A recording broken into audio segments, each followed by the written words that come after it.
آپ کو یہ سوچنا ہوگا کہ یہ بیت المقدس جو ہے یہ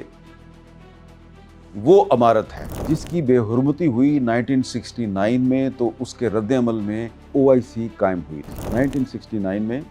ایک آسٹریلین زائنسٹ تھا، اس نے مسجد اقصیٰ کو نظر آتش کرنے کی کوشش کی، جس پہ بڑا احتجاج ہوا، اور اس وقت جو مسلمان ممالک تھے وہ رباط میں اکٹھے ہوئے اور انہوں نے OIC قائم کی۔ تو OIC کا بنیادی مقصد مسجد اقصیٰ یعنی کہ بیت المقدس کا دفاع کرنا، اس کا تحفظ کرنا ہے۔ لیکن اب OIC کیا کر رہی ہے؟ اب تو ایسا لگتا ہے کہ OIC جو ہے وہ بیت المقدس کو بھول چکی ہے۔ وہ تو صرف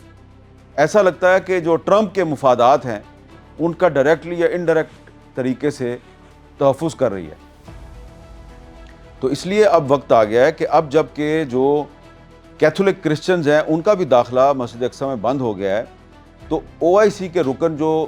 57 ممالک ہیں، 57، جس میں سے 48 ممالک جو ہیں ان میں مسلمانوں کی اکثریت ہے۔ تو یہ جو 57 ممالک ہیں یہ EU کے ساتھ، یورپی یونین یا نیٹو کے ساتھ، یا دنیا کی جو دیگر عالمی تنظیمیں ہیں ان کے ساتھ مل کر ایک پلیٹ فارم بنائے، ایک اتحاد بنائے، اور مسجد اقصیٰ کو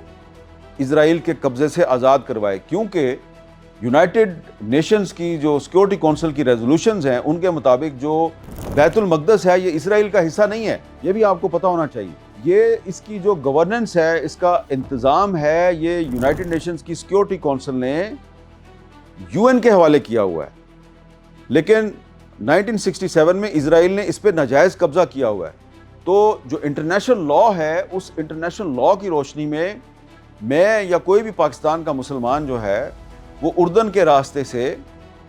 اگر مسجد اقصیٰ میں چلا جاتا ہے، وہاں پہ جا کے نماز ادا کرتا ہے،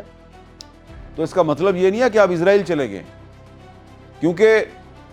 جو state of Israel UN general assembly کی قرارداد کی روشنی میں 1948 میں قائم ہوئی تھی، اس میں یروشلم شامل نہیں ہے، اس میں بیت المقدس شامل نہیں ہے۔ بیت المقدس اسرائیل کا حصہ نہیں ہے، اسرائیل کے قبضے میں ہے، قبضہ ناجائز ہے۔ تو اس ناجائز قبضے کو ختم کروانا ہے، کیونکہ اب اسرائیل کی جو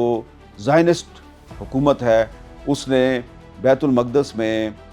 کیتھولک کرسچنز اور مسلمانوں کا داخلہ بند کر دیا، بلکہ آرتھوڈکس جیوز جو ہیں وہ بھی اگر جانا چاہیں تو ان کو بھی روکا جائے گا، اب صرف زائنسٹ جا سکتے ہیں۔